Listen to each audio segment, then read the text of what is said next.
अब चुप रहिए, बैठ जाइए, बैठो, चुप करके बैठो। अरे आज यहाँ बैठे हुए हो, हवाई जहाजों में चलते हो और उनमें चलते हो, किसने दिए, किसने बनाए? आज स्कूल कॉलेज यूनिवर्सिटी किसने बनाए? IIT किसने बनाई? MMT किसने बनाए? जिसमें आज आप दिखाई दे रहे हो। क्या किया है 6 साल में? केवल भारत को तोड़ने की कोशिश की है, भारत को बांटने की कोशिश की है और कुछ नहीं किया है। मोहम्मद गौरी को किसने बुलाया था? किसने कहा था दिल्ली में आग बंद करने के? कौन जयचंद था? महाराणा प्रताप जब हल्दी की घाटी में लड़ रहे थे, किस राजा ने उसकी मदद की अकबर के खिलाफ थे? सुनो, एक भील जाति के लोगों ने महाराणा प्रताप का साथ दिया था, कहाँ थे तब?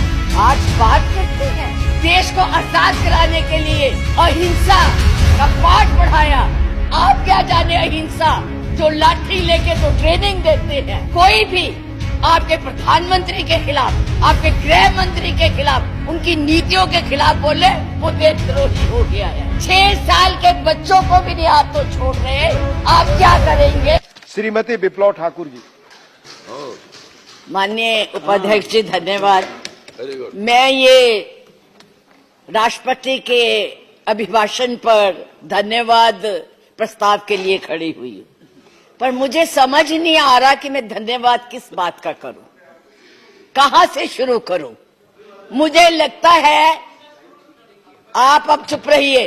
मुझे लगता है बैठकर इंटरवेन न करें आप। मुझे लगता है कि एक कुशल गृहिणी अपना ट्रंक उसको पेंट करके अपनी पुरानी चीजें उसमें डाल देती है। यही इस अभिभाषण में है, कुछ नया नहीं है।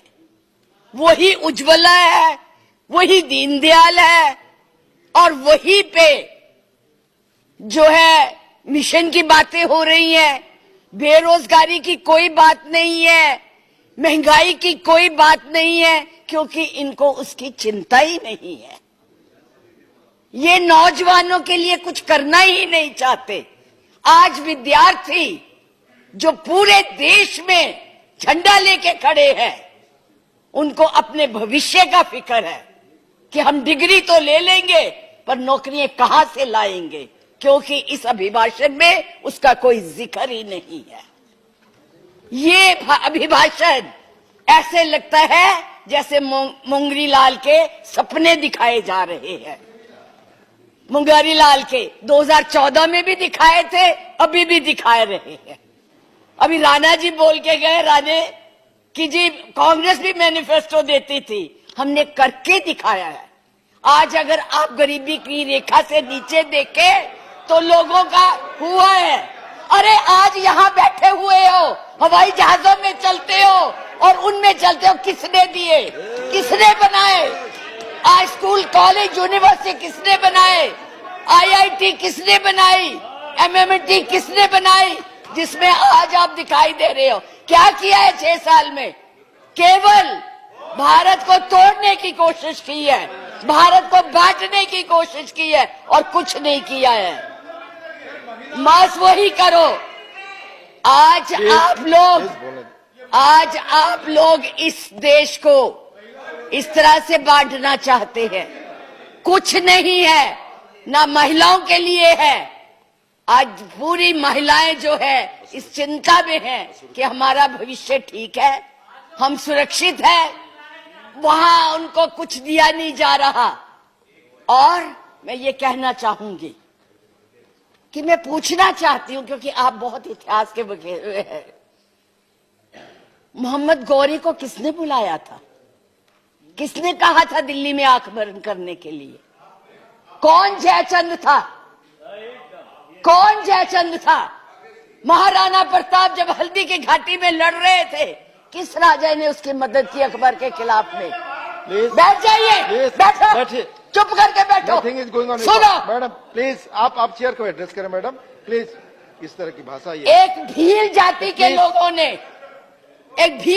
के लोगों ने महाराणा प्रताप का साथ दिया था, कहां थे तब?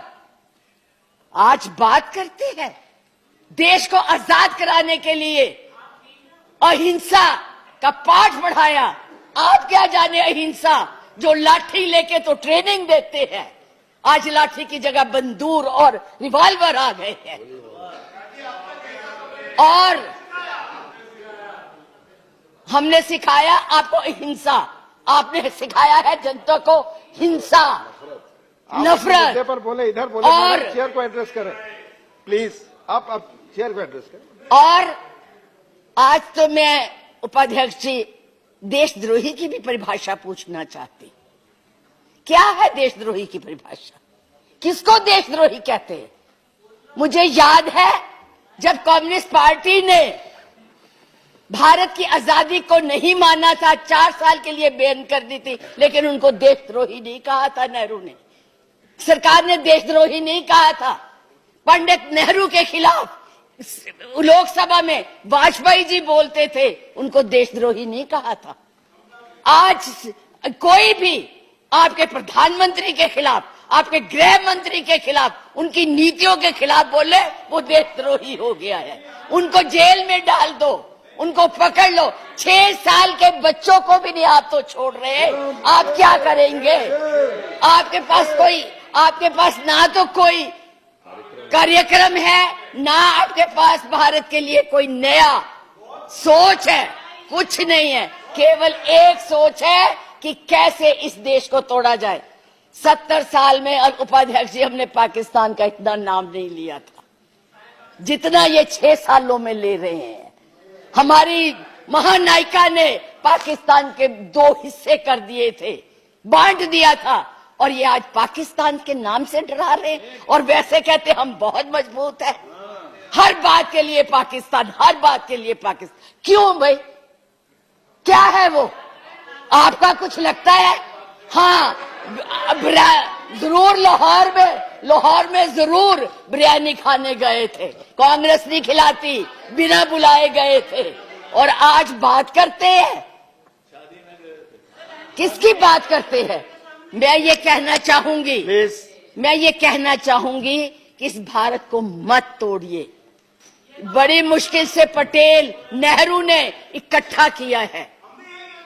आप तोड़ रहे हैं, आप नहीं कहते हैं, आप तोड़ रहे हैं, इसका विभाजन कर रहे हैं, लोगों को बांट रहे हैं। मैडम, आप चेयर को एड्रेस करें, आपस में लोग, मैं उनको एड्रेस ही नहीं करती जी, मैं उनको समझती कुछ नहीं हूँ। वो है ही कुछ नहीं, जिनको बोलने की समझ नहीं है, उनसे क्या बात करनी है। मैं तो ये कह रही हूँ कि इस देश को मत बांटिए, इस देश के टुकड़े मत कीजिए, नफरत मत फैलाइए। बहन जी चुप रहिए, अपनी बारी में बोल लेना जो बोलना होगा, अब चुप करके बैठी रहिए प्लीज।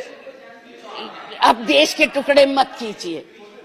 आज जो हम इस स्थिति, आपका इसी सीए ने, आज जो आपका एक ही देश था, पाकिस्तान आपसे नाराज, चाइना आपको कुछ नहीं समझता, नेपाल भी आपसे खफा हो गया है, और एक बांग्लादेश था जिसको भी आपने इस सीएए से नाराज कर दिया है। आज वो भी सोच रहे, उसके 4 मंत्रियों ने अपना प्रोग्राम कैंसिल किया।